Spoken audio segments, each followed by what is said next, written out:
je dirais que on est à cette période de vie-là en préparation physique où les opportunités sont exceptionnelles en accessibilité aux infrastructures, aux équipements et tout ça, mais en même temps, tout ça, ça amène beaucoup de brouillard, beaucoup de zones de prise de décision qui sont peut-être moins claires qu'avant.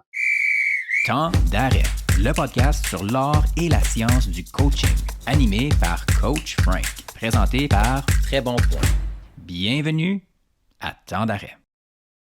Épisode 112, réathlétisation, collaborer avec des spécialistes, gestion de la récupération, interaction entre kinésiologue et physiothérapeute et évolution de la science du sport avec Alain Delorme. Bonjour tout le monde, c'est Coach Frank qui est avec vous.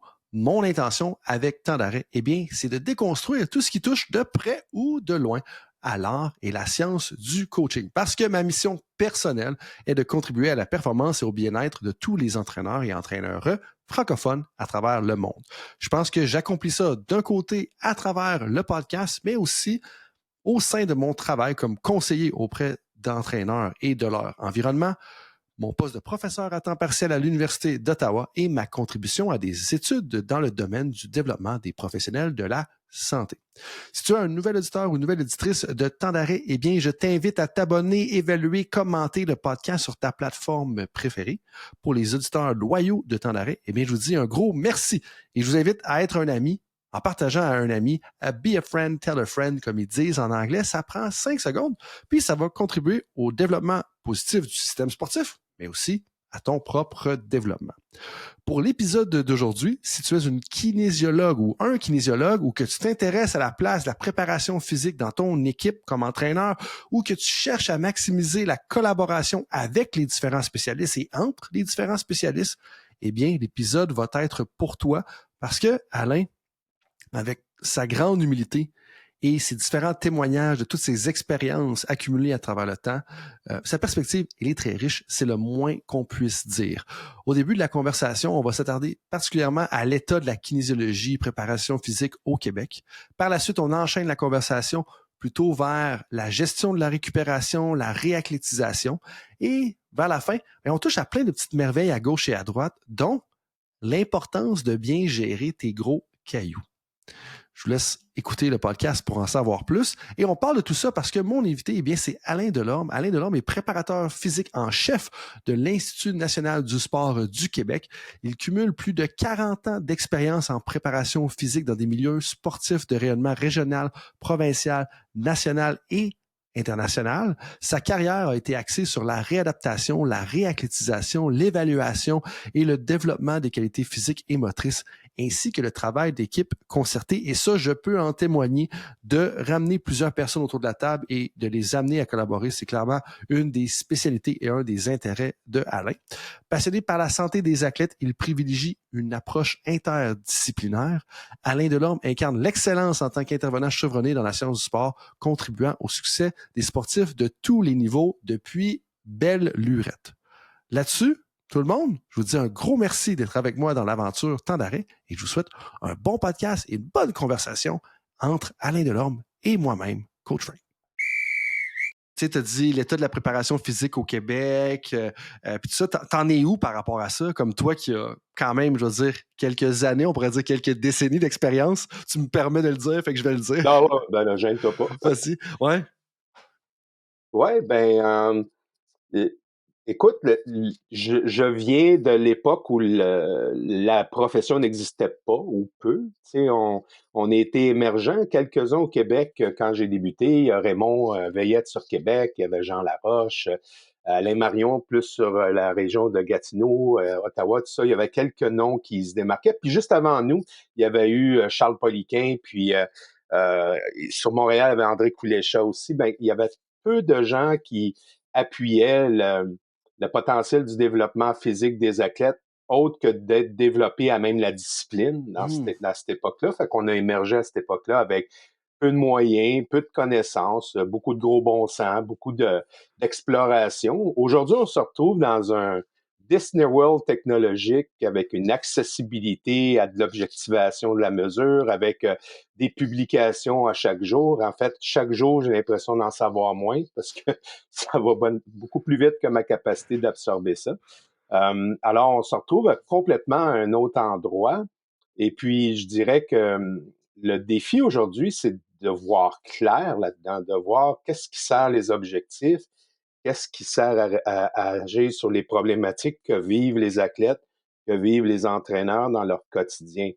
Le défi, c'est de ne pas sombrer dans le côté sexy de la nouveauté, du nouveau gadget, de l'aspect de la nouvelle façon de créer un environnement d'entraînement qui peut être très intéressant au niveau de la motivation, de la rétention et tout ça.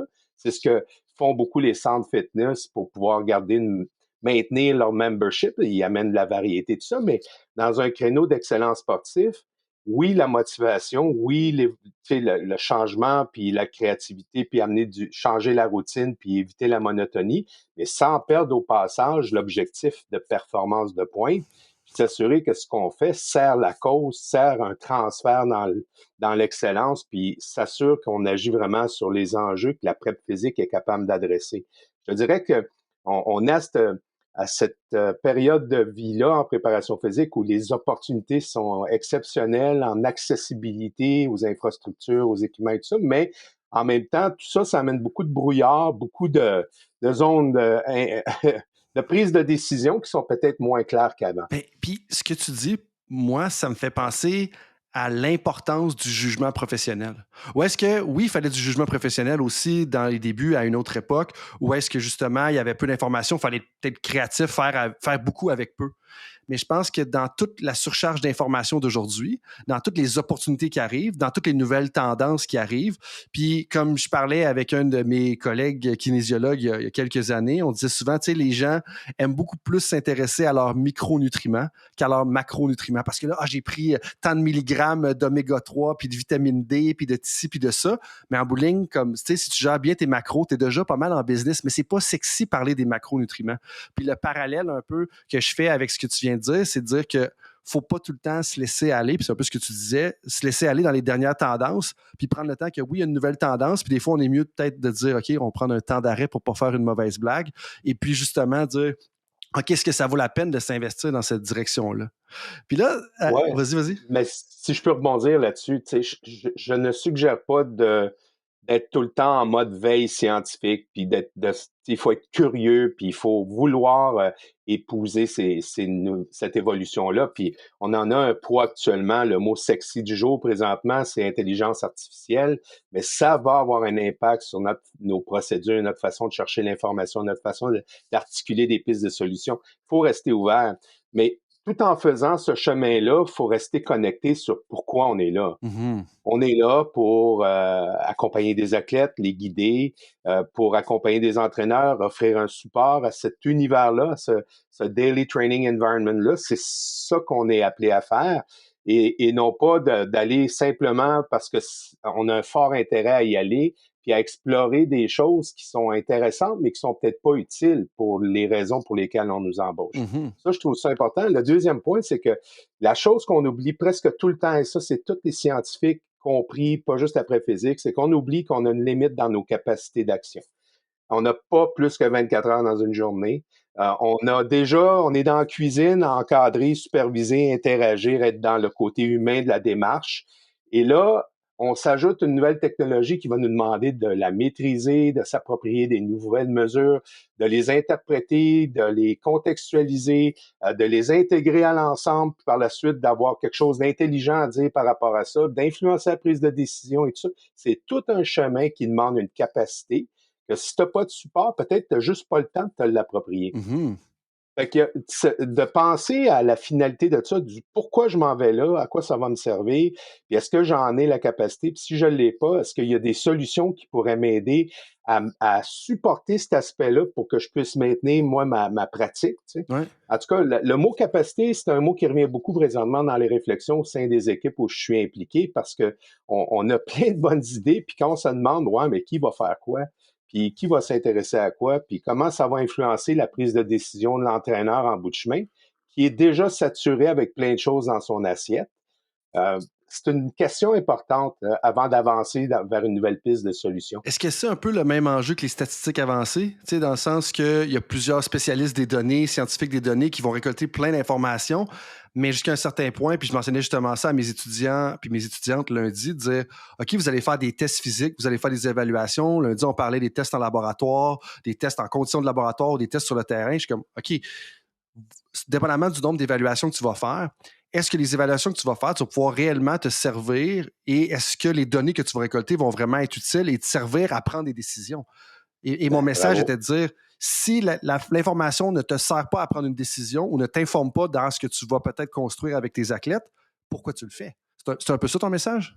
Oui, c'est ça. Puis sans dire que ça doit du jour au lendemain être efficace, significatif et tout ça. Tu sais, peut-être que tu te donnes une période tampon pour arriver à ce niveau de maturité-là dans l'implantation de cette nouvelle addition-là à ta lecture. Tu sais, à ce jour, les coachs vont utiliser beaucoup la question Hey, comment ça va aujourd'hui? Puis ils vont partir là-dessus avec l'œil d'expert, le non-verbal, comment ils agissent sur le plateau technique, puis ils vont avoir tous leurs repères à eux qui repose sur l'art d'interpréter l'information. L'objectivation de données va juste appuyer ou contredire ou enrichir, mais elle est extrêmement utile, mais se l'approprier, devenir compétent à l'utiliser, souvent, c'est énorme.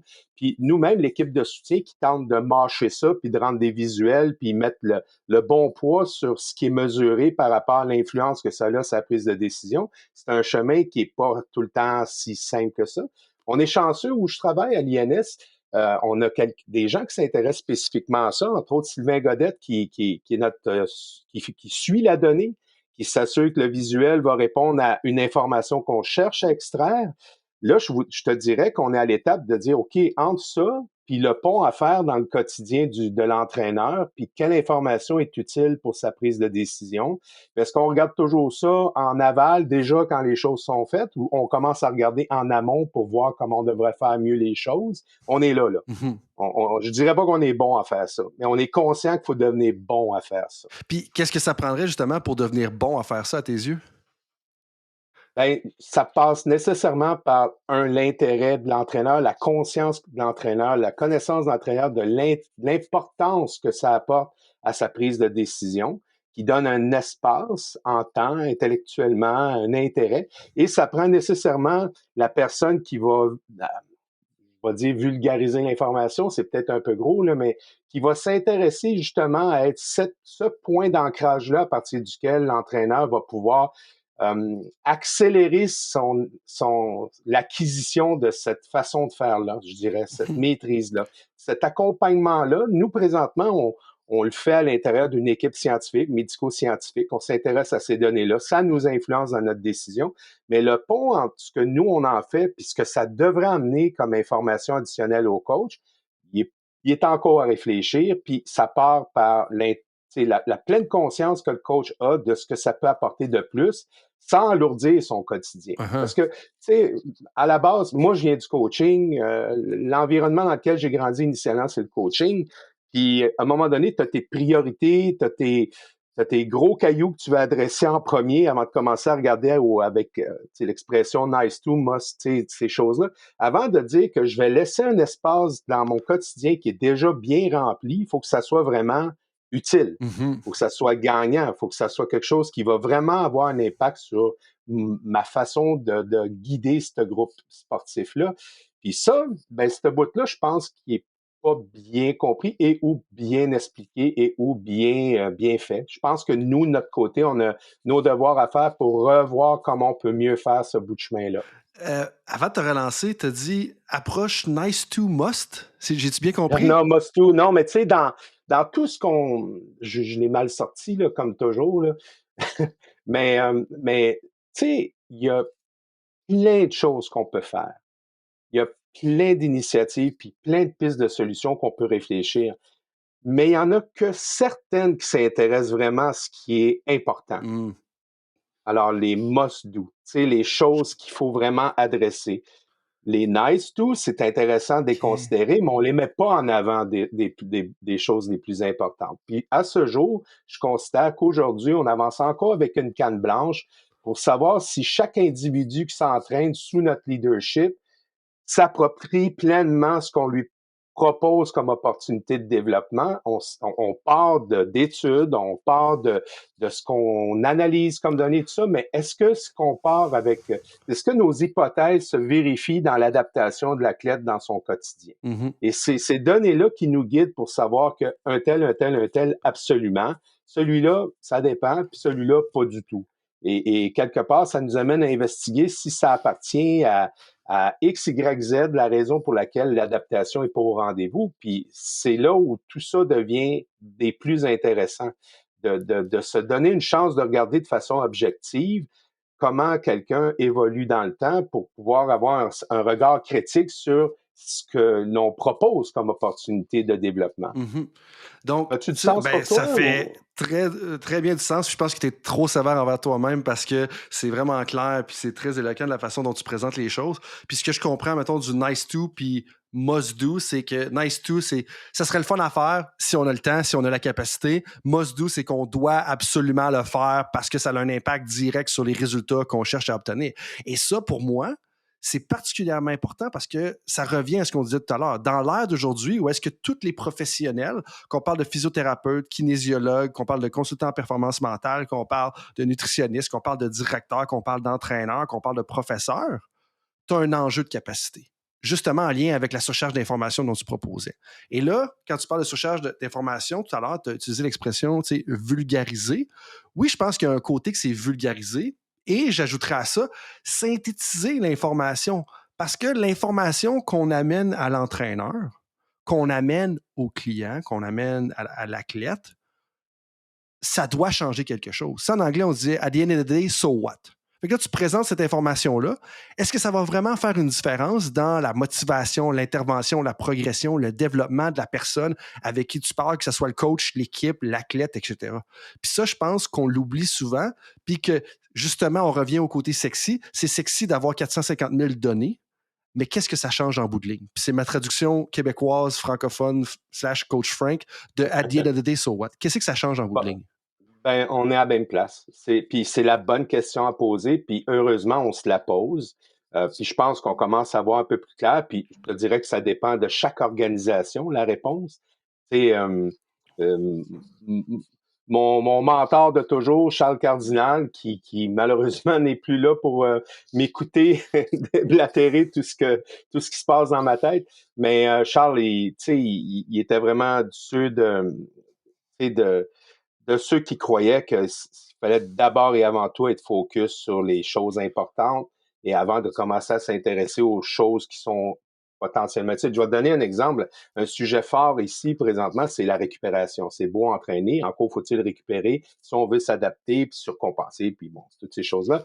Et toutes les choses sexy, vêtements compressifs, électrostimulation, tout ce qui peut être favorable en ce moment, automassage, tu sais, il y a un paquet de choses, bien froid, la chaleur, bon, il y a plein de choses qui sont explorées, mais il dort-tu? il mange-tu bien? Puis, est-ce que l'organisation de son quotidien est favorable? Faut-tu qu'il fasse 4 heures de route à chaque fois pour venir à l'entraînement à l'INS? Est-ce que tout ça, c'est ça qui compte d'abord? On regardera après. Je dis pas qu'on peut pas en parallèle faire des petits teasers, puis c'est intéressant, mais entendons-nous que hey, je porte mes vêtements compressifs, wow, je me sens tellement plus récupéré. Mais tu as un écran, tu as un soleil dans le visage jusqu'à 1h30 du matin, ou tu es un adepte du gaming, ou peu importe, puis ça fait que tes heures de sommeil, ou bien l'organisation du sport fait que tu es dans le bassin à nager à 5h30 du matin.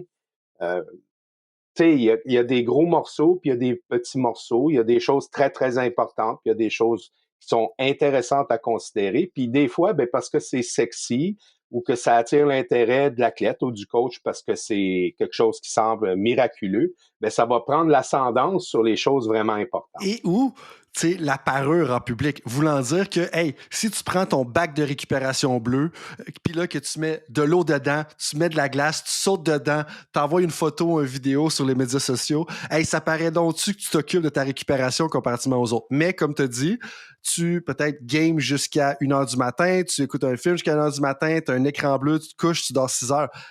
Pourquoi investir dans le bain d'eau froide quand tu vas pas chercher tes heures de récupération. Puis tantôt, quand tu as des heures de sommeil. Puis tantôt, quand tu as dit ça, j'ai ri un petit peu parce que moi, puis mes amis proches, on aime ça expérimenter avec des méthodes d'entraînement, puis des bains d'eau froide, puis d'au point d'aller gasser à la glace, puis d'essayer, voir comment ça va se sentir, puis tout ça. Puis bref, on rentre pas trop dans une tangente personnelle, mais le point avec ça, c'est qu'on on en parlait, puis on disait justement un peu en lien avec les macronutriments puis les micronutriments tout à l'heure, où est-ce que, est-ce que ça vaut vraiment la peine d'investir, de faire, mettons, 20 minutes d'auto pour aller dans un lac, sauter dedans, passer, mettons, 10 minutes dans l'eau froide à 35 degrés Fahrenheit, peut-être 3-4 degrés Celsius, qui est vraiment froid, revenir chez vous 1 heure et demie quand, je veux m'améliorer ma condition physique, mais après ça, tu dors pas assez parce qu'il faut que tu te réveilles de bonne heure pour X raison ou tu te couches trop tard pour X raison. Tu n'as pas le temps de faire, mettons, toutes les minutes d'activité physique ou d'entraînement que tu as besoin de faire, puis tout ça. Puis je pense que ça revient tout le temps à dire, est-ce que ça vaut la peine cet investissement-là de temps que tu vas faire? Puis je pense qu'on ne se pose pas assez la question dans le sens que, en administration, là, il y a un concept qu'on appelle le coût de l'opportunité. Mais ça fait un lien avec le coût de l'opportunité. L'opportunité de 80 minutes que ça te prend d'aller faire ton bain d'eau froide dans un lac, est-ce que ces 80 minutes-là, tu aurais pu l'investir autrement dans ton entraînement, puis ça aurait été plus rentable? Parce que c'est pas vrai que tu peux juste ajouter des choses. À toutes les fois que tu investis à ton heureux plaisir, j'imagine, 1 heure de conversation avec François Rodrigue, OK, là, on sait qu'il y a le coût de l'opportunité, il n'y a pas vraiment le coût parce que c'est la chose que tu veux probablement faire ce matin, mais tu aurais pu faire d'autres choses. Mais je pense qu'on ne se pose pas assez cette question-là. C'est quoi le coût d'opportunité de la méthode de récupération que je vais utiliser ou de la nouvelle chose sexy dans laquelle je vais m'investir? Ouais, puis il faut partir de l'objectif. Tu sais, l'objectif d'aller dans le lac, faire l'expérience, machin chouette, ça peut être juste c'est une activité, ça va être cool, on va s'amuser. Et ton objectif, c'était ça, justement. Ben, c'est beau, c'est pas la récup, c'est d'avoir amené du bonheur, du fun, puis ils vont en parler pendant 20 ans qu'ils ont fait ça en gang, puis c'est 10 sur 10. Mais c'était ça ton objectif. C'est ça. Si c'est pour devenir une approche qui est chronique dans le temps, puis qui pourrait être utile, si tu es au bon moment, ça s'intéresse-tu à la bonne fatigue ou est-ce qu'au contraire, ça va inhiber les gains que tu tentes d'aller développer parce que tu as foutu une approche qui est conflictuelle par rapport au type de récupération que tu veux favoriser, etc., etc. Puis le coût que ça apporte. C'est un bel exemple de ça dans un univers dans lequel j'ai travaillé. On travaillait avec Nicolas Berryman de l'UQAM qui a justement réfléchi cette question-là puis qui a mis du poids sur chacune des approches de récupération, le coût que ça engendrait dans le temps, l'organisation, dans l'espace-temps qui libérait les athlètes pour pouvoir vivre leur vie personnelle en parallèle avec l'engagement sportif. On a décliné ça jusqu'au moment où on a dit, ben voilà, sur l'ensemble des opportunités, on va prioriser 1 et 2. That's it. Les autres, on y touche plus. Essentiellement, c'était nutrition, puis hydratation qu'on a privilégié, puis parce qu'on avait cette opportunité-là, on a favorisé massothérapie. Puis l'organisation de la vie, puis la rigueur, puis l'engagement de l'équipe à vraiment s'abandonner à ça. Mais on a réduit à peu près une liste de 12 opportunités à 2 choses et ça a nettoyé l'espace. J'ai un de mes collègues, Perry Kozeris, qui est physiologiste, qui disait « cut the noise ».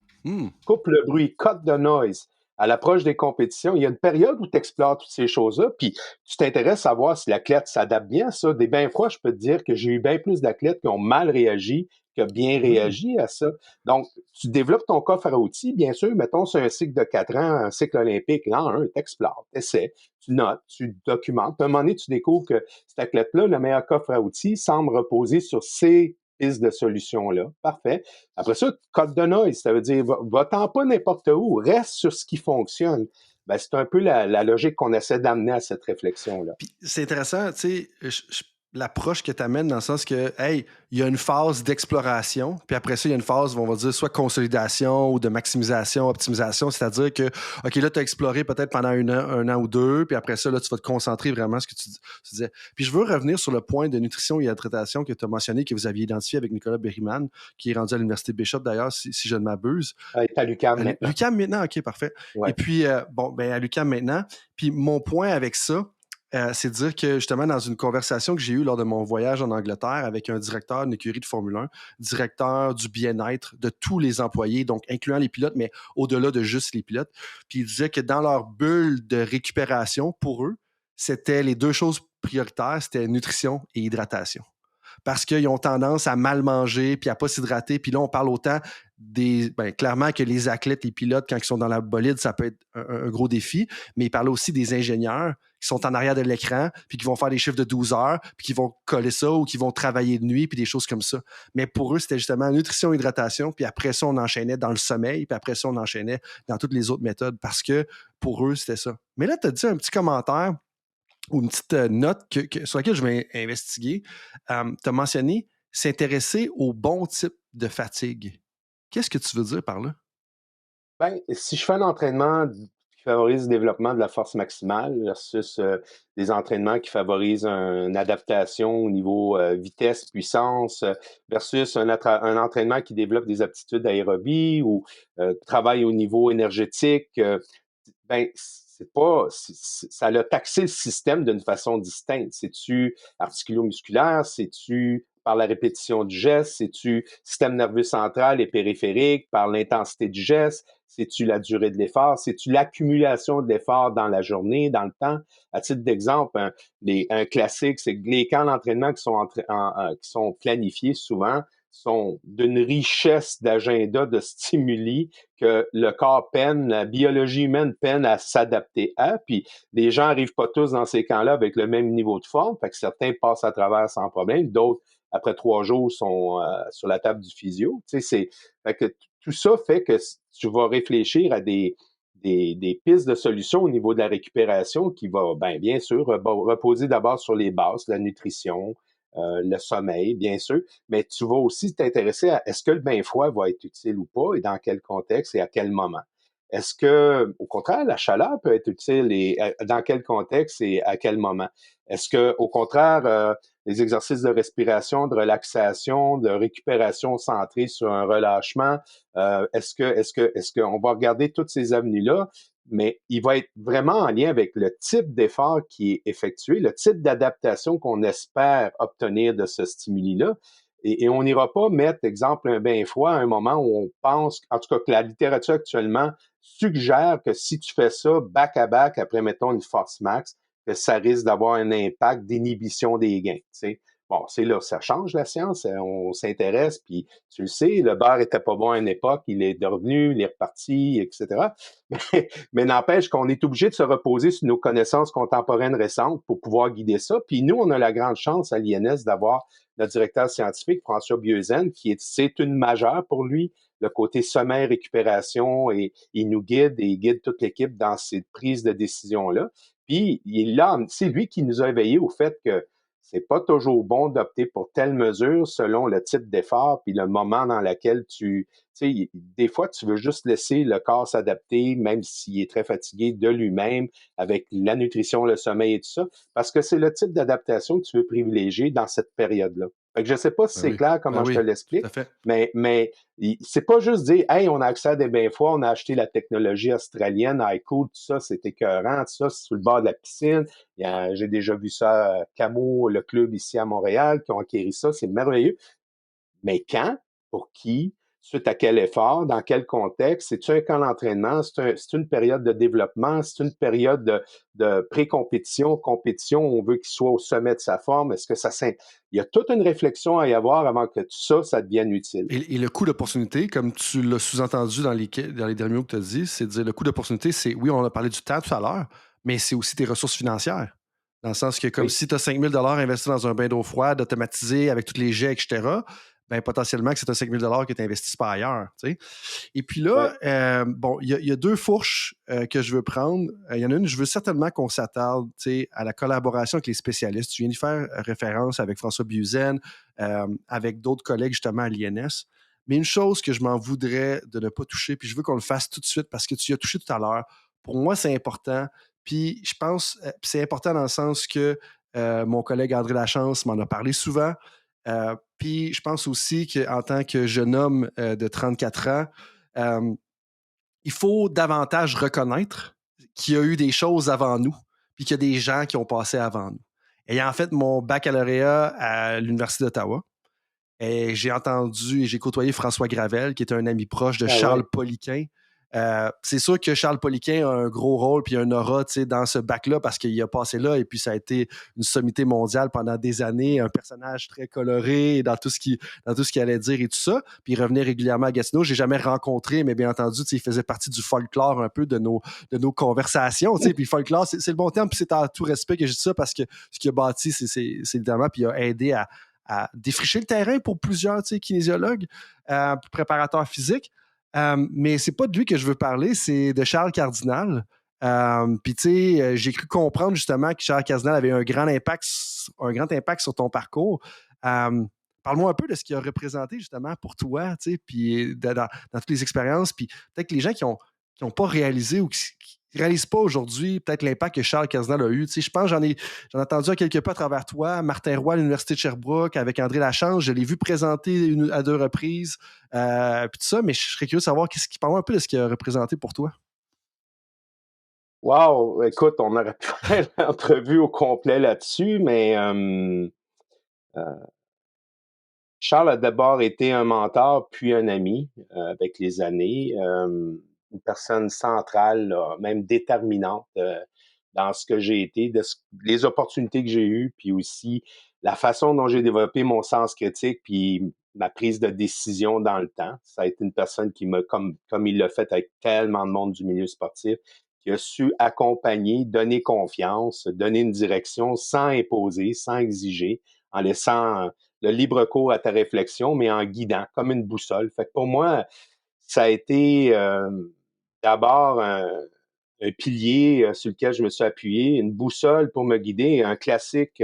À mes débuts, j'ai travaillé avec Volleyball Canada à Winnipeg, puis je me souviens, à chaque fois que je revenais de là-bas, cellulaire n'existait pas, hein, j'avais une boîte téléphonique en sortant de l'avion, je mettais 30 sous, puis ça doit être plus cher aujourd'hui. Puis j'appelais Charles pour lui dire, faut qu'on se voit, j'ai vraiment besoin de ton aide, puis Charles m'accueillait avec sa conjointe André généreusement, maison de campagne, la table était là. Là, j'y déballais là, pendant 3/4 d'heure tout ce qui tournait dans ma tête et lui, règle générale, en une phrase, il venait de recadrer tout ça et je quittais avec ma direction. Wow. Donc, quelqu'un qui avait le talent de simplifier puis de ramener à l'essentiel, une réflexion complètement brouillon de plein d'éléments clés que tu essaies de saisir comme un puzzle que tu as lancé dans les airs puis que tu essaies de reformer l'image. Il y avait ce talent-là pour rapidement cerner l'essentiel de ton discours puis te guider vers ce qui était important d'agir dessus. Alors, c'est ce qui a été pour moi. Tu sais, il y a des réflexions que j'ai avec des collègues incroyables qui, moi, j'ai la chance d'être entouré avec plein de monde plus intelligent que moi. Fait que quand j'ai un problème, j'ai toujours quelqu'un qui va m'aider dans la solution, ou qui va me créer des questionnements additionnels. Quand je quittais une rencontre avec Charles, j'étais non seulement clair dans ma tête, mais j'avais déjà une idée du chemin clair que je devais suivre. Puis j'avais la confiance, surtout. Tu sais, c'est une personne que quand tu le quittais, tu étais plus confiant que quand au début de la rencontre. Puis ça, c'est un talent incroyable. Tu sais, c'est le gars qui disait mise sur tes forces. Tu sais, dans notre domaine, souvent, on va regarder les lacunes, les gaps, gap analysis, on va essayer d'agir là-dessus, puis c'est important. Mais oublions pas au passage que tu as des forces, tu as des choses qui te démarquent, tu as peut-être même des choses que tu es le meilleur à faire. Mise là-dessus aussi. Assure-toi que ton ADN à toi est respecté dans ton évolution globale. Fait que Charles avait... Ouais, c'était ça. Je pense que je ne sais pas à quel point il est encore qu'il est connu des jeunes générations, mais c'est probablement une des personnes au Canada qui a accompagné le plus d'entraîneurs dans tout ce qui est du PNCE, les fédérations au niveau de leur plan triennal. C'est incroyable. Moi, j'ai eu la chance dans les derniers temps de travailler avec lui dans un programme de formation qui s'appelle PAISAC, qui est une formation qui est dédiée aux entraîneurs africains. J'ai eu la chance de voyager avec lui en Afrique, donc d'être très proche de lui dans des moments plus intimes. Fait que, ouais, j'ai été chanceux. J'ai gagné à 6,49, je pense. Mais tu sais, d'avoir un mentor, une mentor qui va prendre la peine de t'encadrer d'une façon humaine pour t'amener, puis des fois juste te rediriger, puis t'informer, puis te guider, tu sais, c'est tellement important parce que justement, dans les différentes expériences qu'on a, des fois, je pense que ça devient, c'est confondant, tu sais, puis c'est normal, ça fait partie de l'apprentissage, tu sais, d'être confondu. Mais en même temps, Je pense que c'est pas toutes les personnes qui vont avoir une approche humaine. Puis moi, ce que j'ai entendu, du moins de mes contacts personnels, justement, c'était ça, le côté humain, tu sais, de Charles Cardinal. Puis si on parle au niveau de l'entraînement, puis au niveau de la planification, tu sais, c'est quoi son plus grand legs pour la communauté sportive à tes yeux? Réalité contextuelle. OK. Toute bonne idée doit être contextualisée à la réalité dont tu fais face. Tu sais, tu lis une étude, une nouvelle technologie, t'entends dans une conférence une bonne idée, tout ça, oui, mais dans ton milieu à toi, dans ta capacité à toi, dans le niveau de rayonnement avec lequel tes athlètes ou s'inscrivent, etc., etc. Est-ce que ça fit? Est-ce que tu essaies de rentrer un cylindre dans une forme de triangle, comme des fois je voyais mon jeune enfant il y a très longtemps essayer de faire, mais non, il était bon. Et Il moi, allait il y a toujours à la 3 bonne jours, je te place. dirais. Oui, Ma c'est plus ça. jeune est encore à ce point-là en ce moment. C'est comme, OK, ouais, mais ça, si je frappe plus fort, Non, ça va rentrer. Puis Charles aurait dit à ton enfant, lâche pas, à un moment donné, il va soit prendre la forme du triangle ou tu vas passer ailleurs. Mais bon, tu sais, il y a bien des choses que je pourrais dire là-dessus, tu sais, mais je pense que Charles, il avait cette façon-là d'imager les choses, puis il rendait ça très simple pour moi, ex-joueur de foot, qui a cogné avec sa tête, fait qu'il fallait que ça soit... Hey, toi aussi! Il fallait que ça soit simple, mais tu sais, Charles était dessus, qui aimait bien dire... c'est pas le nombre de briques que tu as qui compte, c'est comment tu vas les agencer. Hmm, Et c'est simple, mais ça dit ce que ça dit. Tu ouais. veux bien avoir plein d'expertise qui t'entoure, puis plein d'équipements technologiques, puis plein de tout ça, la meilleure piscine au monde. Encore faut-il que tout ça soit harmonisé, intégré, que ça soit concerté. Tu parlais tantôt des experts du monde scientifique dans lequel je baigne en ce moment. Ben, c'est pas juste d'expertise de pointe, puis de bonnes personnes qui connaissent bien leur domaine. Ce sont tous des gens qui ont un souci d'articuler leur contribution pour que ça soit un tout cohérent, que la main droite sait ce que la main gauche fait, puis que l'action qui va suivre soit harmonisée, elle soit planifiée.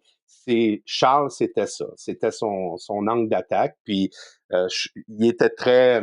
En fait, c'est de loin la personne que je connais c'était d'abord un coach. Hein, il a commencé en coachant le volleyball, mais ça a toujours été un coach. Ça a été un coach de coach. Ça a été un coach de préparateur physique. Ça a toujours été une approche de coaching tout le temps. Puis le respect pour la profession de coach, puis la compréhension du rôle que le coach joue dans le processus a toujours été central. Je me souviens pas d'un seul échange où il a repositionné le rôle et les responsabilités. Parce que des fois, nous autres, en équipe scientifique, on pense qu'on arrive avec la vérité. Puis à un moment donné, tu te rends compte, time out, là, c'est parce que le responsable de ce groupe-là, c'est le coach. Mhm. Et c'est ce qui m'a amené à développer moi aussi. Moi aussi, je viens du monde du coaching. Puis je trouve centrale cette relation-là entre le coach puis un ou des experts qui l'entourent. Puis qu'au lieu que ça soit c'est le confort que le coach aura, plus le confort que sera le rendez-vous chez le coach à s'approprier ça pour sa prise de décision plutôt que de se sentir en conflit ou en opposition ou menacé par ça. Je dirais menacé, c'est peut-être le meilleur mot. Le jour où l'entraîneur ne se sent plus menacé par tous ces diplômes-là qui l'accompagnent autour de la table, mais qui voit plus des gens qui essaient de l'aider dans sa prise de décision, puis amener à mieux faire, puis à des meilleures pratiques. Ce jour-là, je pense que on peut ouvrir une bouteille pour Charles puis célébrer parce que c'est sur ça qu'il a tenté d'amener son influence toute sa carrière. Puis, tu sais, ça me parle beaucoup ce que tu dis parce que justement, quand j'ai des projets plus longitudinales avec des entraîneurs, la première étape, c'est quasiment le premier mois, là, si on veut, là, quand je suis là de façon plus régulière, c'est juste de rentrer dans l'univers du coach, de comprendre, un, si j'utilise tes termes, la réalité contextuelle, mais de deux, de faire descendre les gardes, puis de comprendre que je suis là juste, tu sais, pour aider. Puis une fois qu'on est rendu là, puis aussi que le coach sente que tu respectes son expertise sportive, son expertise technico-tactique, mais aussi son rôle d'expert dans l'intégration de toutes les sciences du sport dans le développement de l'athlète. Ben, je pense justement que c'est là que tu as réussi à bien te positionner pour pouvoir aider puis créer une différence dans cet environnement-là. Puis je pense que ça, on l'oublie souvent. Mais tu Il y sais, a un rythme à ça aussi, François. Il y a un rythme. La capacité de s'adapter. Moi, dans la dernière année, elle nous a quittés maintenant, mais je travaillais avec Amélie Soulard, qui était notre chef en psychologie. Puis, elle m'a vraiment accompagné dans une meilleure compréhension de ce que ça veut dire s'adapter au changement. En quoi ça a un impact sur la santé mentale, puis aussi sur la confiance et tout ça. Puis, mais si on applique ce mot-là, s'adapter à ce qu'on discute en ce moment, il y a un rythme à ça. Tu sais, tu prends pas un coach qui vient d'être mis dans une position d'être en chef d'une équipe, qui a toujours travaillé de lui-même, qui a toujours résolutionné les problèmes par lui-même. Là, soudainement, on lui offre 8 experts. C'est time out. Il y a peut-être un rythme auquel les choses doivent être réfléchies pour que l'adaptation, l'aisance, le confort, que tout ça reste positif, soit bien implanté. mhm. Puis tout ça, tu sais, ça fait référence à l'importance d'une approche humaine. Tu sais, en as parlé un petit peu tout à l'heure, tu sais, comme brièvement, mais autant avec les coachs, autant avec les kin que tu as accompagnés, tu as mentoré, de dire hey, je suis une personne, je vais t'accompagner, je vais t'aider, puis toi, tu as tes propres forces, tu as ta propre identité, puis tout ça. Puis quel rôle. Parce que puis, le but de ma question, je le préfère juste pour que tu bien comprennes mon intention, c'est de dire je me demande si c'est assez valorisé. Parce qu'à mon sens, à moi, des fois, je pense qu'on met beaucoup d'accent sur les connaissances, on met beaucoup d'accent sur les réalisations de la personne, mais on ne met pas assez d'accent sur justement l'approche humaine, la façon dont tu vas approcher les entraîneurs, la façon dont tu vas approcher les autres spécialistes et tout ça. Est-ce que tu penses qu'on, tu sais, avec toute l'expérience que tu as, tous les projets dans lesquels tu as été impliqué, est-ce que tu penses qu'on manque peut-être le bateau à ce niveau-là? Moi, des fois, je me dis, il me semble que ça pourrait être mieux, puis on pourrait valoriser ça davantage que tout le pedigree un petit peu, ou comme, hey, OK, oui, il y a une connaissance pointue dans tel aspect de la biomécanique, par exemple, là, puis c'est un scénario fictif. Comme, moi, je trouve qu'on devrait mettre plus d'accent justement sur ce volet-là, particulièrement. Puis oui, je parle pour les coachs, mais je parle aussi pour les préparateurs physiques, les kinésiologues, les consultants en performance mentale. Tout ça, c'est quand même vital. Ben, c'est central. Je crois par contre que la sensibilité à ça, elle est là. Elle est présente dans certains milieux, moins dans d'autres. Je crois que ça dépend beaucoup aussi de ton statut au sein de l'entraînement quotidien, à savoir, il y a des gens qui sont déjà là sur une base permanente, qui sont sur le même toit, il y a une Mm. facilité de dialogue, de discussion, puis souvent à ce niveau-là, c'est fluide, ça va dans cet esprit-là. Puis tu as l'expert qui amène un ajout très pointu par son expertise dans cette évolution-là, qui, lui, doit être bien intégré, bien accompagné, puis que quelque part que le coach, non seulement voit ça comme vraiment une valeur ajoutée, épouse la démarche, s'intéresse à la démarche, l'intègre dans sa planification. Puis c'est quand tout ça n'est pas coordonné, que c'est juste quelque chose qui se rajoute sur le tas sans avoir été réfléchi dans un tout cohérent, que des fois, c'est comme un coup d'épée dans l'eau. C'est une Mm. excellente mauvaise idée. Je comprends. Ouais. C'est une bonne mauvaise idée. Fait que je crois que c'est central ce que tu apportes. Je crois que la plupart, en tout cas dans les discussions que j'ai, puis particulièrement avec notre directeur François Buzen, puis des gens comme Nicolas Bourrel qui s'est joint à l'équipe dans la dernière année, qui est extrêmement centré sur ce que tu as nommé comme enjeu. On est les gens de terrain, ceux qui sont dans le quotidien du coaching, ils sont là où tu dis là. Mhm. Ceux qui sont plus en périphérie, puis appelés à seconder ici et là pour des enjeux pointus, eux méritent d'être bien accompagnés là-dedans, bien intégrés, mais c'est un souci qu'on a, puis une conscience qu'on a qu'il faut mieux faire par rapport à ça. Puis ça rejoint notre thématique du début par rapport à l'évolution de la préparation physique, puis les données, les mesures et tout ça. Ça rejoint à peu près le même défi, là. Mhm. Puis, en lien, tu as parlé de plusieurs spécialistes autour. Ça fait à peu près 6 mois maintenant qu'on collabore régulièrement avec un des projets qui s'appelle Avantage Québec chapeauté par l'Institut national du sport du Québec. On pourra rentrer dans les détails d'Avantage Québec à un autre moment. Euh, mais à travers ces mois de collaboration-là, j'ai cru comprendre que la co-création du plan d'intervention avec le patient slash client slash athlète là, était vraiment rendu important pour toi. Mais ça semblait être une réalisation récente à force de travailler justement avec d'autres spécialistes. Tu dis, hey, de co-créer le plan d'intervention, comme c'est important. Est-ce que tu peux m'en dire un peu plus justement sur ce qui t'a amené à faire cette réalisation-là? Ben, je crois que je dois beaucoup à Félix Croteau, qui est un physiothérapeute là, remarquable qu'on a dans notre quotidien à l'INS.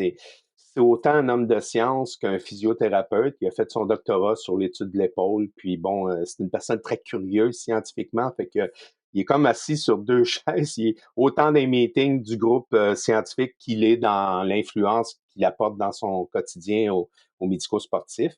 Je crois que il y a deux choses, en tout cas, pour moi, qui ont évolué. La première, c'est l'écoute.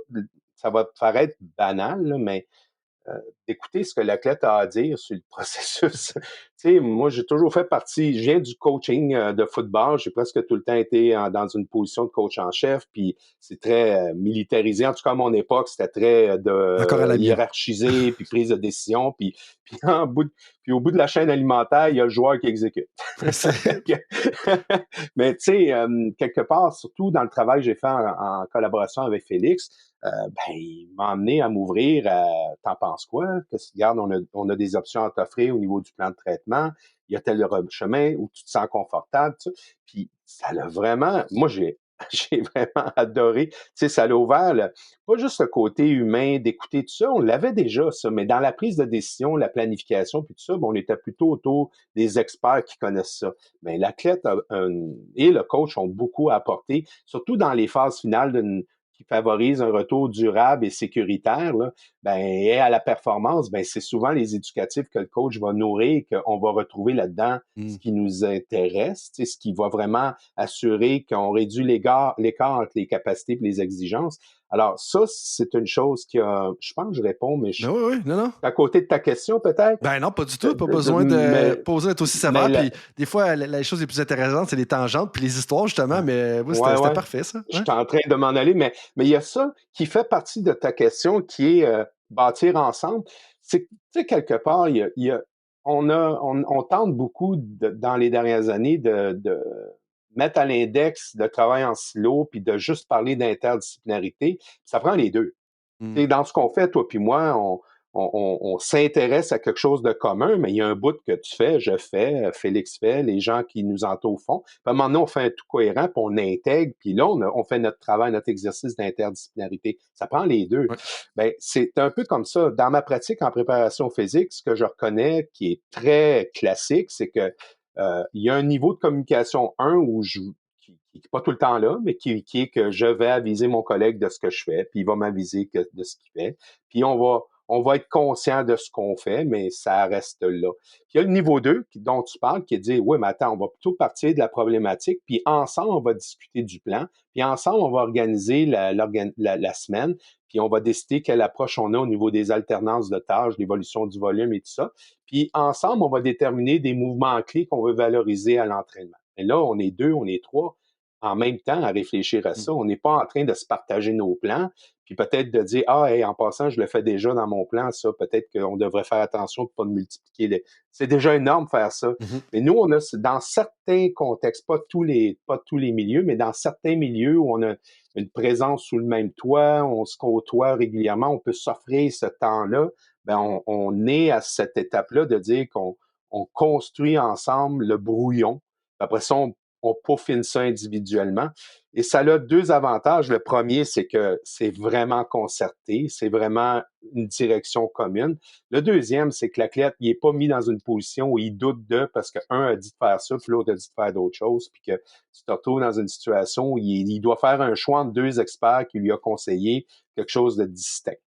Puis nous, on a la chance de pouvoir faire ça parce qu'on se côtoie dans le quotidien.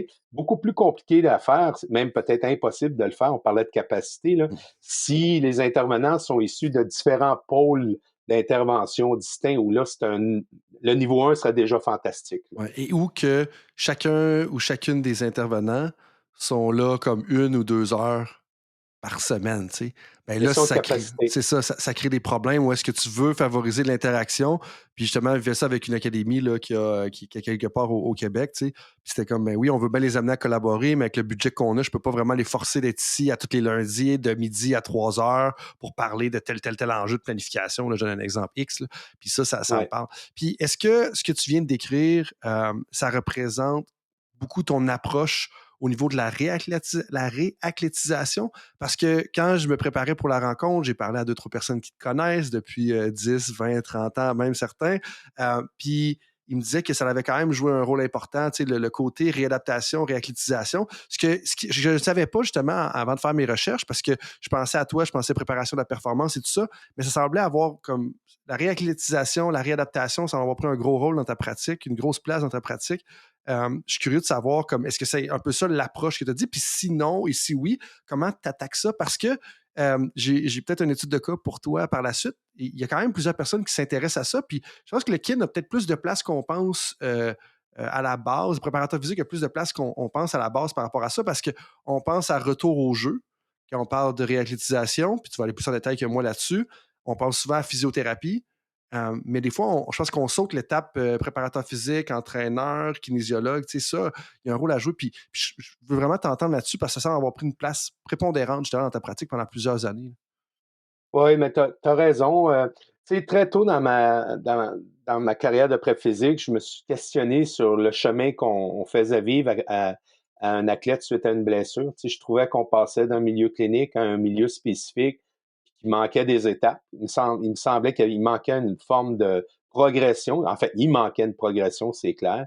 En fait, la logique, puis c'est un peu comme ça dans le milieu du travail, c'est que il reviendra au travail quand il sera apte à travailler, alors que les tendances sont beaucoup plus à utiliser le milieu de travail pour fin de réadaptation, pour qu'il y ait une adaptation spécifique à la tâche et progressive. Mais c'est un peu la même chose au niveau du sport. Il y a quelque chose qui venait me chercher dans ce que j'observais, sans pouvoir nécessairement comprendre quoi, mais il me semblait qu'on pouvait faire mieux. Et grâce à mes enfants, je me suis retiré du milieu sportif parce que c'était des horaires de fou. Puis je me suis retrouvé dans un environnement de clinique en recherche appliquée sur c'est ça, sur la douleur chronique. Donc, c'est un centre de recherche qui a été mis de l'avant par l'Université de Sherbrooke, par Dr Loisel et puis Patrick Loisel à l'époque. Puis me suis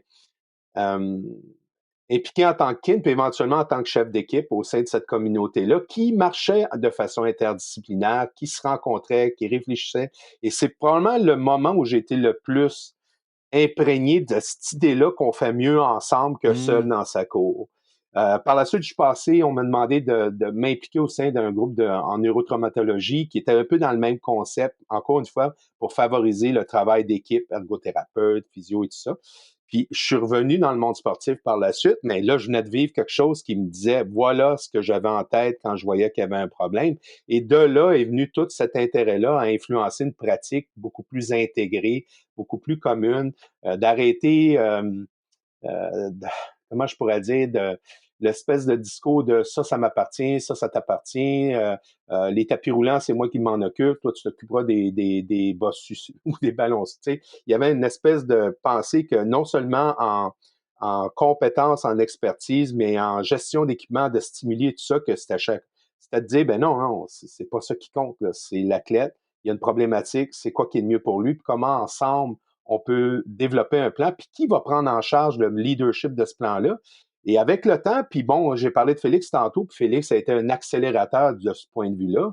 On a convenu que dès le jour 1, il y a des joueurs clés, du moins du côté musculo-squelettique, locomotion, c'est le coach, le physio, puis le préparateur physique. Il y a dans la boucle aussi psychologie, nutrition et tout ça, mais si on parle de remettre la personne en mouvement, et dès le jour 1 à l'INS, pour la plupart des sports, on tente d'être dès le début ensemble. Le coach n'arrive pas dans l'équation quand il est rendu à tel ou tel. Non, dès le début, il est conscient. Dès le début, on va essayer d'utiliser le milieu adapté, spécifique, pour pas déconnecter l'athlète de son environnement du quotidien. Donc, il y a tout ça. Bon, il y a des plus, il y a des moins, il y a tout ça, mais on est très sensible à cette idée-là. Au début, le physio est leader, puis graduellement, le kin va prendre la relève au niveau du leadership, puis éventuellement, le coach va prendre le leadership, mais sans exclure les deux autres de l'équation. C'est un continuum d'évolution du leadership selon où est rendu l'athlète par rapport à ses incapacités, ses capacités, au niveau des exigences qu'on lui donne versus ce qu'il attend dans son retour dans une pratique, dans un volume régulier de travail. Alors, c'est comme ça qu'on réfléchit la piste de solution, Non pas je fais mes affaires, il fait ses affaires, puis éventuellement, le coach, on va y passer le puck, mais vraiment, dès le début, réfléchir à tous les éducatifs qui sont adaptés, qui permettent à l'athlète d'accélérer son retour, mais surtout d'éviter qu'au lendemain d'un retour sans restriction, on soit confronté aux mêmes problématiques. Puis, dans tout ce que tu as dit, tu es revenu souvent sur l'idée des les attentes puis les exigences. Où est-ce que l'athlète est en ce moment? C'est quoi les exigences sur le terrain? Puis comment est-ce que nous, on peut accélérer euh, la récupération jusqu'à ce niveau-là, si on veut, ou la réathlétisation? Puis qu'est-ce qui est le plus important à considérer à tes yeux? Mettons qu'il y a des préparateurs physiques, des entraîneurs, des préparatrices qui nous écoutent. Qu'est-ce qui est le plus important à considérer dans ce processus-là à tes yeux? Ben, probablement le leadership. Ça prend un lead, ça prend quelqu'un qui porte le dossier, qui va s'assurer qu'il y a une rigueur, une organisation, puis des fois c'est moi, des fois c'est Félix, des fois ça dépend avec le collègue que je travaille. Puis la chose où on l'échappe le plus, à mon avis, c'est la dernière phase, celle du retour dans la pratique spécifique sportive, Mm.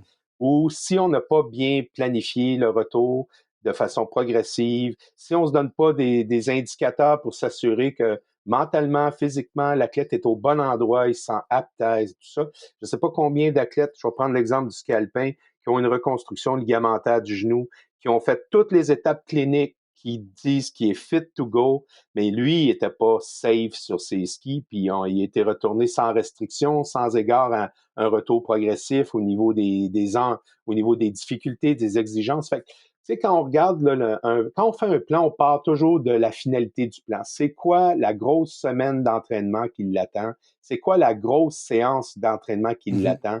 Ça présente quoi en volume, mettons que c'est dans le monde aquatique, en volume de nage, en volume de ci, en volume. On part de ce qu'il y a de pire, on regarde où il est, on essaie de construire non seulement à travers ce chemin-là, mais même au-delà.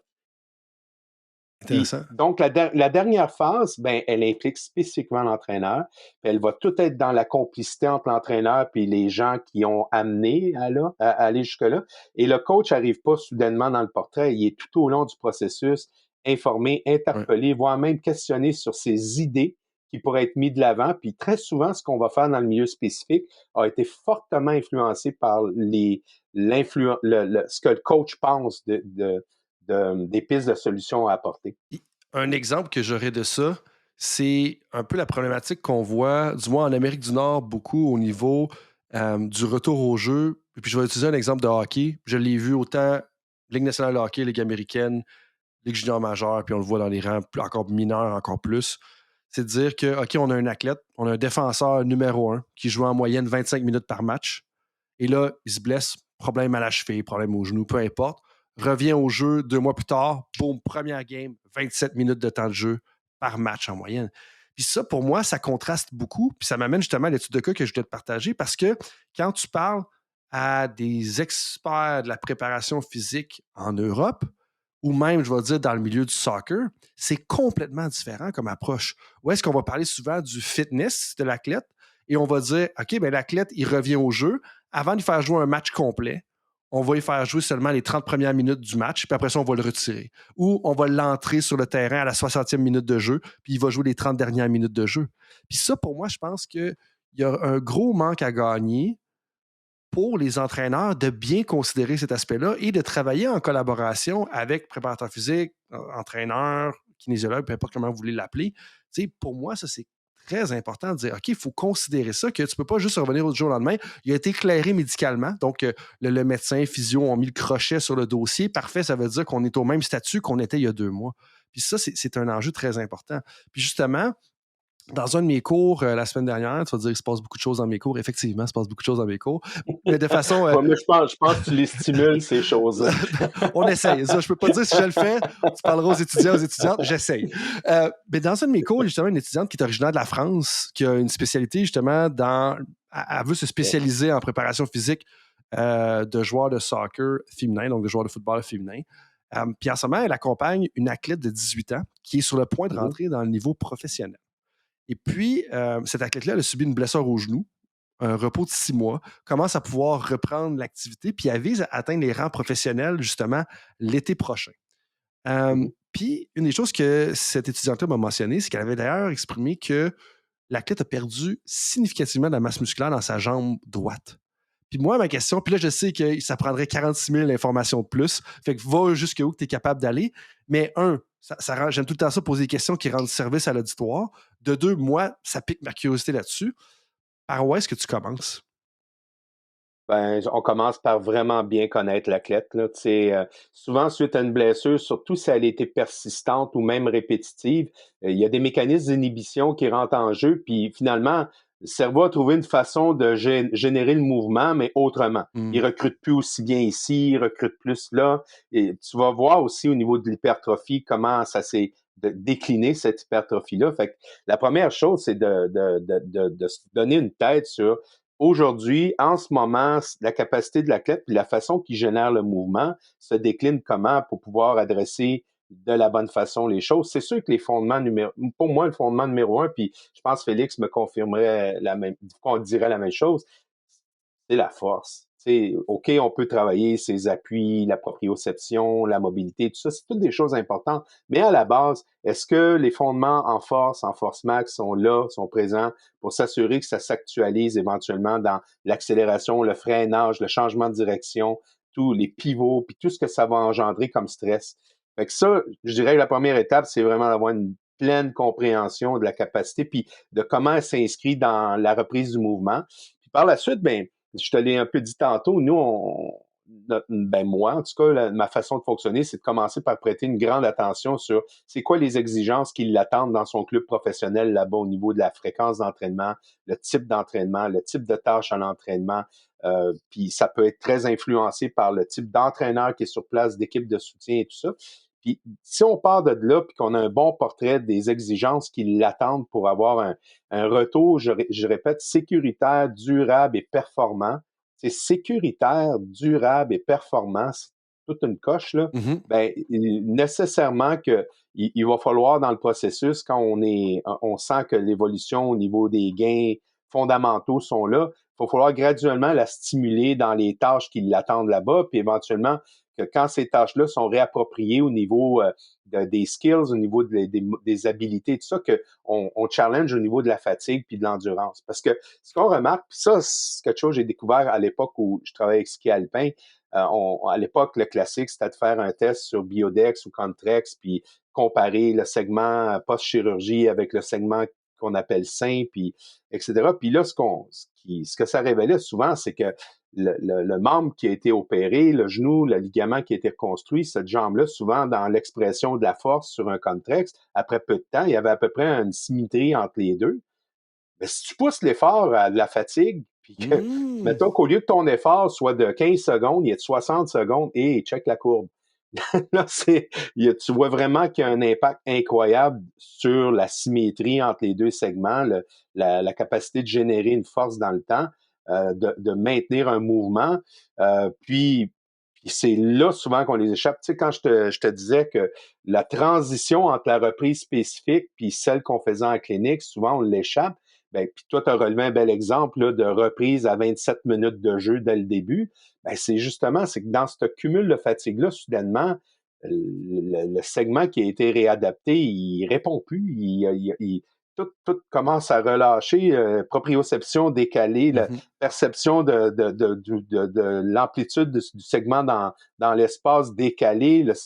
Écoute, tous les mécanismes qui visent à protéger d'une blessure commencent à flancher un après l'autre, simplement parce qu'il y a une fatigue qui s'installe particulièrement localisée à l'endroit où il y a eu blessure. Fait que, ouais, je sais pas si je réponds ça à ta répond, puis en fait, tu as question ou, répondu à toutes les questions que j'avais en lien avec ça, parce que la prochaine, c'était les pièges, mais tu as parlé justement un petit peu des pièges vers la fin. Pour moi, où est-ce que, OK, oui, des fois, on va évaluer justement, puis tu sais, lors de l'épisode, je pense 34, il y avait un invité qui nous parlait de l'importance, où est-ce que la différence entre les deux membres inférieurs aidait significativement à prédire les blessures. C'est-à-dire que si tu es vraiment fort de la jambe droite, tu n'es vraiment pas fort de la jambe gauche, ben justement, puis tu as ça, ben le déséquilibre entre les deux membres, ça peut amener à des blessures, puis ça, on est capable de le prédire. Mais là, ce que tu as amené justement, c'est de dire comment est-ce que, OK, oui, on peut faire un effort peut-être de force maximale ou de puissance maximale, de dire, OK, là, on est revenu à une symétrie des deux jambes. Mais toi, ce que tu nous mentionnes, c'est que, OK, ben regarde, peut-être qu'après 3, 4, 5, 60 secondes, l'expression que tu as utilisée, ça se peut que l'asymétrie, elle revienne. Et donc, là, de l'évaluer selon plusieurs modalités. C'est ce que je comprends en bout de ligne. Oui, tout à fait. tout à fait. Puis toujours en reconnaissance à ce qui l'attend. Je réentraîne un plongeur dont l'action est très cadré dans les pas d'appel, il fait du 3 mètres, il attaque le tremplin, il va exécuter sa tâche, il va faire son entrée à l'eau, that's it. Mhm. Il y a 1, 2 minutes, 3 minutes de pause. C'est pas la même chose que de déballer une pente de ski sur un effort de 45 secondes, 1 minute et plus, où là, tu répètes des mises en charge, des tensions, des changements de direction, recherche d'équilibre et tout ça. Ben, la performance du deuxième tiers, du troisième tiers du parcours d'un point de vue musculo-squelettique, il risque d'être décliné en fonction du type de réentraînement que Mhm. on a favorisé. Fait que ça, écoute, je pense que le milieu est conscient de ça. Je suggère pas qu'il n'est pas conscient de ça, mais c'est un piège. C'est un Mhm. piège de prendre des repères qui s'intéressent, qui est sensible à une variante, mais que la réalité qui attend cet athlète-là, c'est dans d'autres variantes, dans d'autres repères. Ben, les gens peuvent être conscients, mais en même temps l'oublier par certains moments. Puis des fois, c'est bon qu'il y ait une personne d'expérience, comme un certain Alain Delorme, qui vient et qui nous le rappelle, puis dire OK, il faut porter attention à ça, parce que on a beau avoir les meilleures intentions, à un moment donné, puis ça revient à la capacité, ça revient au jugement professionnel, il y a tellement de choses qui se passent que des fois, il y a des détails qui nous échappent, puis c'est le but des conversations qu'on a justement. Mais, Ben, en tout vas-y, cas, il y a une chose que je voudrais rajouter là-dessus, vas-y. c'est que on peut aller jusqu'à un certain point dans la simulation clinique. Quand je dis clinique, ça peut être une salle d'entraînement, un gymnase, tout ça, où l'athlète est très centré sur sa tâche, très centré sur comment se comporte son genou, puis que, oui, tu peux stimuler des éducatifs qui sont plus réflexes, puis que tu es obligé de te concentrer sur des stimuli parallèles, puis arrêter de penser à ton genou, ou on peut tout faire ça. Mais il n'y a rien qui remplace à revenir dans son environnement, avec tout le côté social que ça amène, toute la distraction que ça amène, puis le focus qui t'amène Mm. peut-être beaucoup plus vers la tactique qui est en place ou qui est travaillée ou la technique spécifique du geste que tu es en train de générer, tout ça. Et là, oublie ça, là, t'es plus repère, genou, repère, Ben oui. posture, attention, tiens-toi bien. Tout ça doit devenir réflexe. C'est plus ton centre d'attention. Oui, tout à fait. Alors, il faut quelque part dans le continuum de la réadaptation, quand tu es rendu là, tu es encore en réadaptation, Ouais. mais tu es en adaptation spécifique à la tâche et c'est pas le temps au physio de se retirer ou au préparateur physique de se retirer. Mhm. Au contraire, il est peut-être plus le meneur au niveau des éducatifs puis de l'encadrement des éducatifs, mais il doit être encore très sensible à comment l'athlète répond à ces types d'efforts-là Mhm. d'un point de vue réadaptation. Puis l'autre chose, je dirais, c'est que c'est faux, c'est pas le bon chemin de dire, ouais, on a une pratique d'organiser, puis on va adapter ici et là la pratique organisée de façon générique pour tous, en reconnaissance avec la situation de l'athlète. C'est souvent la façon de faire, puis c'est pas nécessairement de mauvaise façon de faire, mais ce n'est pas un plan de réadaptation. C'est un ajustement de l'entraînement régulier pour pallier aux incapacités de l'athlète. Un vrai plan de réadaptation, ce serait plus de dire, c'est quoi l'entraînement aujourd'hui? Et là, on va construire son plan d'entraînement où il y a des opportunités, puis avoir des tâches parallèles Mhm. lorsque ces opportunités-là sont pas là. Ça change. C'est pas la même paire de lunettes que tu portes quand tu le fais comme ça, mais ça devrait être la façon de le réfléchir. Tout à fait. Tout à fait. Là-dessus, Alain, c'est super riche ce qu'on discute depuis déjà beaucoup de minutes, mais je m'en voudrais de ne pas aller dans les questions éclairs. Parce que j'adore ces questions-là, puis je pense qu'elles jouent un rôle important pour tout le monde, parce qu'elles nous permettent d'en apprendre un petit peu sur les personnalités qui viennent sur le podcast. Puis je sais des fois que les gens m'ont dit hey, je vais avoir une conférence, on m'a relancé sur telle question que j'ai dit, puis telle affaire, puis ça stimule souvent des réflexions. Puis j'en ai mis 2 extras pour toi, invité spécial hein, là-dessus. Mais on va commencer par les traditionnels, puis on va terminer par les 2 extras qui sont peut-être un peu plus ludiques. La D'abord, tu parles pas des Packers, c'est correct. Là, j'embarque. C'était pas mon intention de parler des Packers. Tant que tu parles pas des. Si je parle pas des Packers, je veux pas que tu parles des Eagles. En ce moment, on n'est pas dans une bonne place. Ça marche. Si tu veux retourner en arrière et te donner un conseil à toi-même quand tu avais 22 ans, donc on parle de 2003, 2004 à peu près, ça serait quoi? La première chose que je remettrai en question, c'est qualité versus quantité. Moi, j'ai eu de nombreuses opportunités d'accompagner différents univers sportifs. À chaque fois, j'étais excité par le projet, le défi, puis au détriment de la qualité. À un moment donné, j'encadrais beaucoup d'athlètes. Je me suis entouré pour me seconder, mais quand même, c'était beaucoup de beaux défis Aujourd'hui, j'aurais définitivement pour pas faire je veux pas faire un jeu de mots, mais un temps d'arrêt. J'aurais une petite pause. Puis une des personnes qui m'a aidé dans cette réflexion-là, c'est mon ami Raymond Veillette, qui, je pense, c'est après la première bouteille de vin, ou je me souviens plus. Là, on a eu tu sais, il m'expliquait comment lui s'impliquait auprès, comment il accueillait un nouvel athlète, comment il l'accompagnait, sur quelle base, quels étaient ses critères. Puis je me suis rendu compte à quel point il était rigoureux en amont dans est-ce que les conditions sont là pour accompagner favorablement cet athlète-là dans ma pratique. Alors que moi, d'emblée, je disais oui, puis après ça, je découvrais ce que ça voulait dire.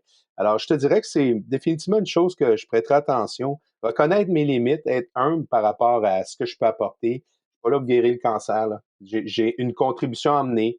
J'ai une façon de le faire, reconnaître que ça a ses limites, puis que d'autres personnes aussi peuvent contribuer à la même problématique. Je te dirais aussi que il faudrait que je sois mieux organisé. Ça, c'est mon ami Charles qui m'a dit un jour, Alain, construis-toi un meuble, puis mets dans des tiroirs les différents dossiers dont tu gères. Parce que moi, c'est avec un grand tiroir tout mélangé, là, avec une fluidité. Tu sais, je donnais une anecdote. Dans une de ces retours-là de Winnipeg, suite à 2 semaines avec Volleyball Canada, je prends mon téléphone, puis j'appelle Charles, puis c'est clair que dans ma voix, il y a un ton d'urgence, là. Tu sais, Charles, j'ai besoin de toi, je veux parler. Aucun problème, Alain, ça va me faire plaisir de t'accueillir. Laisse-moi regarder mon agenda. Bon, demain matin, je coupe le gazon. Puis là, c'était comme, coudonc, je suis moins important que le gazon, ça va pas bien. mais derrière ça, il y avait, tu sais, autant lui, il y avait des tiroirs, il avait pris un engagement face à sa conjointe qu'il ferait le gars. Puis il faut dire qu'il y avait 20 000 pieds carrés à couper, là. Mais tu sais, mais le message qu'il me lançait, c'était un message qu'il me lançait, c'est, garde, organise tes choses, focus sur une chose à la fois, commence pas à avoir de la distraction puis mélanger toutes ces choses-là. C'est ce que je conseillerais aux jeunes de 22 que j'ai été, d'être beaucoup plus structuré, organisé, rigoureux, discipliné. Tu sais, je vais te prendre un exemple. Tu sais, le peu d'échanges qu'on a eu à ce jour, tu représentes ça à mes yeux. Tu as bien cerné les aspects dans lesquels tu vas t'impliquer dans ta carrière en ce moment. Tu les as bien organisés dans la semaine. Tu as une famille aussi à travers ça. Donc, de trouver l'harmonie à travers tout ça, ben, c'est exactement ce que j'étais pas dans la vingtaine. Je commençais à 6, je finissais à 11, puis je faisais du mieux que je pouvais sans nécessairement que ça soit bien organisé. Bien, merci du compliment, puis je te retournerai l'appareil dans le sens que ton deuxième point, tu disais plus d'humilité. Je pense que clairement, aujourd'hui, on peut la sentir, puis fait que ça, mission accomplie, mais ça fait aussi que ta perspective elle est très riche parce qu'on voit les nuances dans tout ça, puis pour moi, ça a beaucoup de valeur, tu sais. Et là, justement, tu sais, des fois, les gens qui ont comme une belle richesse au niveau des expériences, ça leur permet d'avoir un bon prognostic, tu sais, sur le futur. À tes yeux, qu'est-ce qui va devenir un avantage compétitif dans le monde du sport dans 10 ans? Ça, c'est une bonne question. Je crois qu'on baigne dans une multitude d'opportunités en ce moment technologiques, au niveau du savoir, au niveau de l'expertise disponible. On est dans une époque où les infrastructures, je regarde l'équipement de l'INS, puis je pense à ma première décennie dans ma profession où, à mon souvenir, les bars olympiques étaient plus rouillés que ça, là.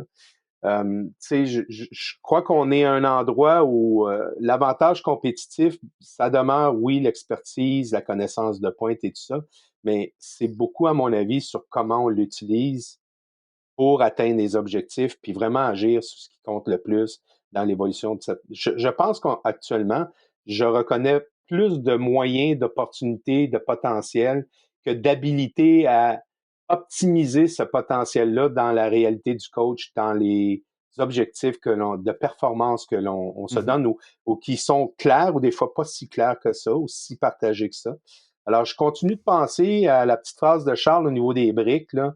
C'est pas combien de briques que tu as, c'est combien. Ben, ça t'en prend quand même, là. Mais c'est comment tu vas les agencer avec le mortier, tout ça, qui va faire une différence. Ben, je continue de. Faut être curieux. Faut toujours s'intéresser à ce qu'il y a de contemporain récent. Il faut tout le temps garder l'esprit ouvert, mais il faut aussi développer les compétences et le savoir-faire dans l'habilité d'actualiser ça et surtout focus sur le pourquoi on le fait. Mhm. Je continue de penser qu'il est là l'avantage compétitif. Plein de sagesse et ça fait un lien aussi avec le jugement professionnel qu'on parle depuis quelques instants. Si tu peux mettre une citation sur un Jumbotron dans un arena ou un stade, dans un stade de football peut-être, ça serait laquelle? Puis qu'est-ce que tu aimerais que les gens comprennent? Ça sera pas no pain, no gain. Quoique, il peut avoir des avantages des fois à avoir ça, mais ben, regarde, ça pourrait être bien des choses, mais si j'ai à stimuler une curiosité, je dirais occupe-toi de tes gros cailloux. Mm. Occupe-toi de tes grosses roches. Tu commences. J'ai eu la semaine passée, c'est intéressant. On a une jeune femme brillante nouvellement au sein de l'équipe, Talia, qui compose avec une maîtrise, une excellence sportive comme athlète dans le domaine du cyclisme, puis il y a l'INS, puis c'est un peu le brouillard par rapport à qu'est-ce que je fais, comment j'organise ma semaine et tout ça. C'est le seul discours que j'ai tenu, l'idée de s'intéresser d'abord aux la priorité, les deux premières priorités, organiser sa semaine en fonction de ça. Puis c'était très banal ce que je lui ai dit. Ouais. C'était très simple ce que je lui ai dit.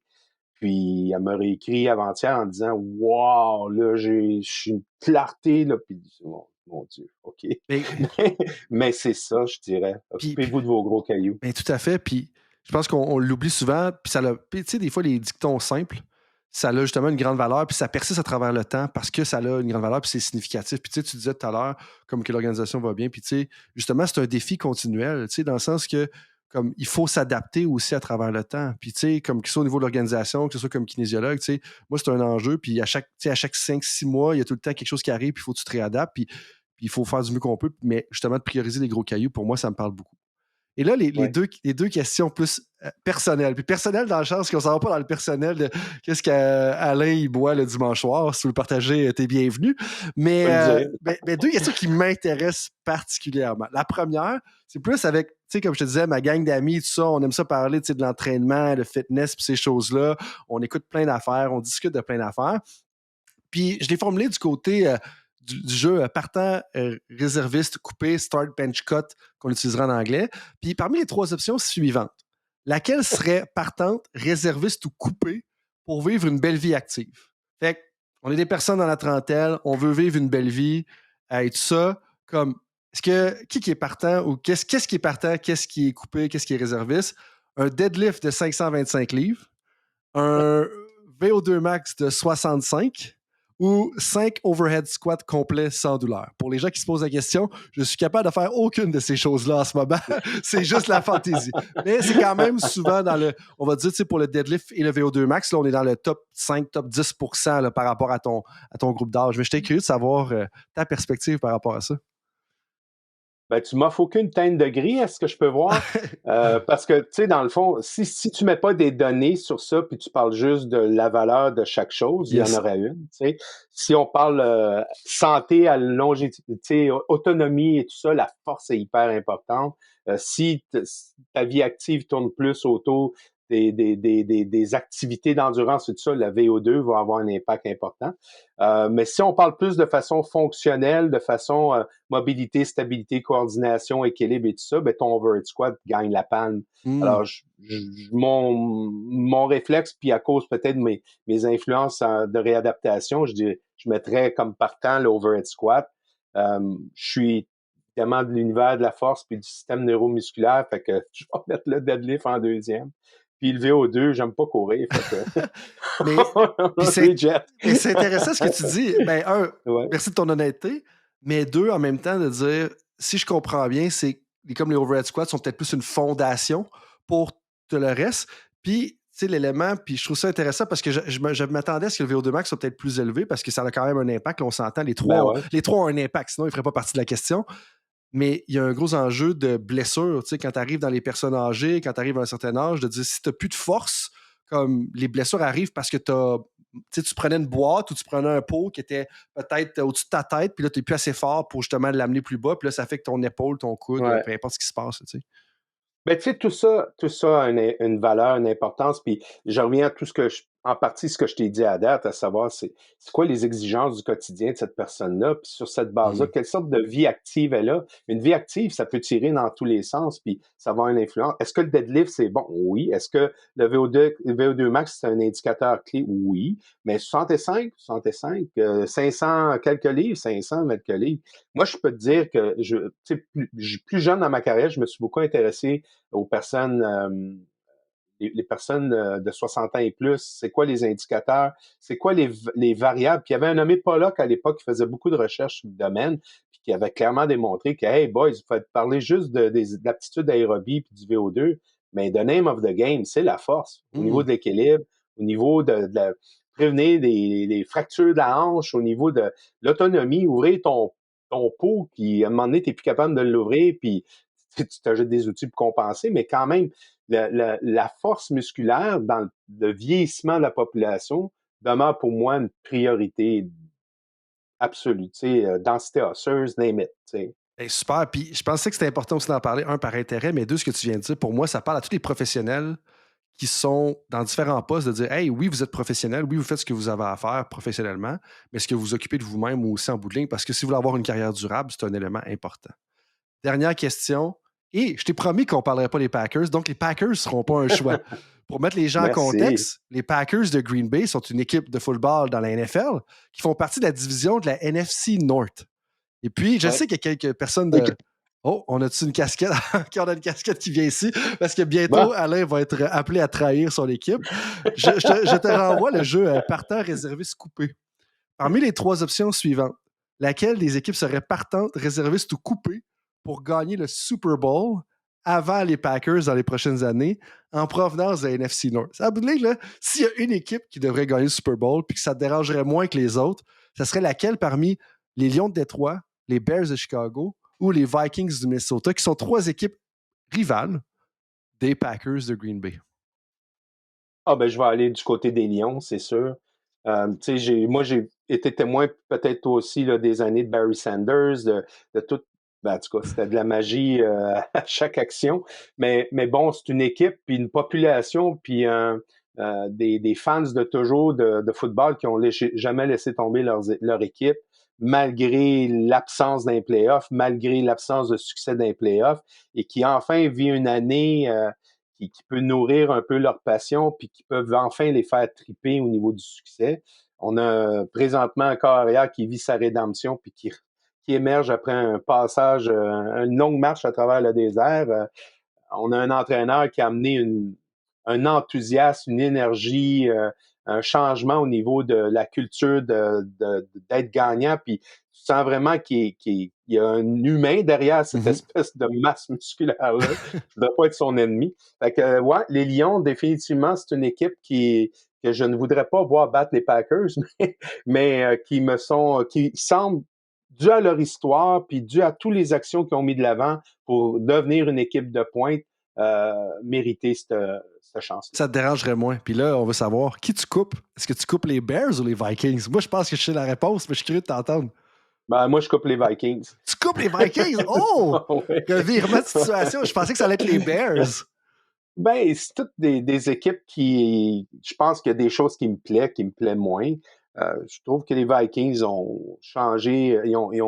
La boussole n'a pas toujours pointé vers l'excellence, je trouve, au cours des dernières années. Je trouve, dans leur choix, dans leur façon. Puis, je trouve remarquable cette année, pour ceux qui s'intéressent à ce sport-là, de voir qui a réussi le défi de remplacer leur partant corps arrière suite à une blessure et qui n'a pas réussi. Puis les Vikings n'ont pas réussi, je pense. Pas à la hauteur de ce qu'on pourrait s'attendre. Puis les Bears se sont accrochés, ça a été compliqué leur chemin cette année, mais se sont accrochés à chaque jour. Puis éventuellement, on commençait à émerger vers la fin de saison.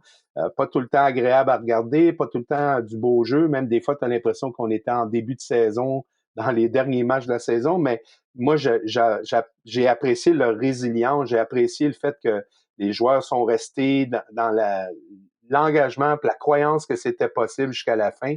Alors, j'ai beaucoup apprécié en tout cas, la perception, évidemment, tu regardes ça à la TV, là, je sais pas, là, mais de ce que je perçois du spectateur que j'ai été, j'ai apprécié ce côté-là. Ben, super. Alain, ça fait déjà un bon bout qu'on se parle. Merci beaucoup de ton temps. C'est un coup d'opportunité, comme on disait tout à l'heure. Merci beaucoup de nous partager tes expériences. Avant que je conclue ça de façon plus officielle, est-ce que tu aurais un mot de la fin pour l'auditoire, pour les personnes là, qui nous écoutent? Ben, je dirais simplement que j- j'ai encore une belle vie, mais je pense que j'ai été un des privilégiés dans ce que j'ai fait dans la vie. J'ai eu plein. Et pourquoi je dis ça? C'est parce que d'un, on me fait confiance dans plusieurs organisations sportives pour pouvoir tenter d'avoir un impact puis une influence positive, mais aussi que j'ai croisé une multitude de personnes qui ont eu la générosité de répondre à mes questions, de m'accompagner, de faire partie de mes réflexions, de m'appuyer, de me soutenir. Alors, euh, manifestement, la vie que j'ai eue à ce jour dans ce milieu sportif-là a été du bonheur absolu, puis ça continue de l'être. Puis bon, pour combien de temps, on verra bien, mais en tout cas, pour l'instant, je constate que pour les gens qui ont un intérêt à aller là, c'est vraiment un milieu où il y a peu ou pas de routine. C'est continuellement la résolution de problèmes, le gros bon sens, la poursuite, la curiosité scientifique. Il y a beaucoup de choses qui fait que c'est stimulant. Mm.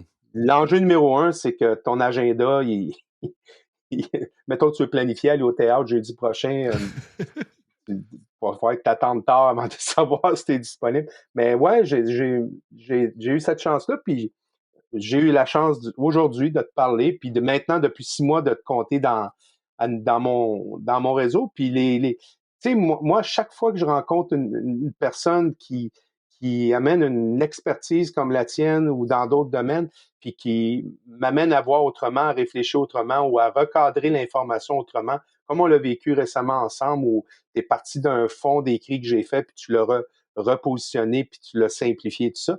Mais moi, à chaque fois, c'est du bonheur. Tu sais, c'est le fun de faire partie d'une communauté qui a une générosité, puis qui est transparente à la partager. Alors, ça serait mon mot de la fin. Je dirais, quelle belle vie, puis je vous la souhaite.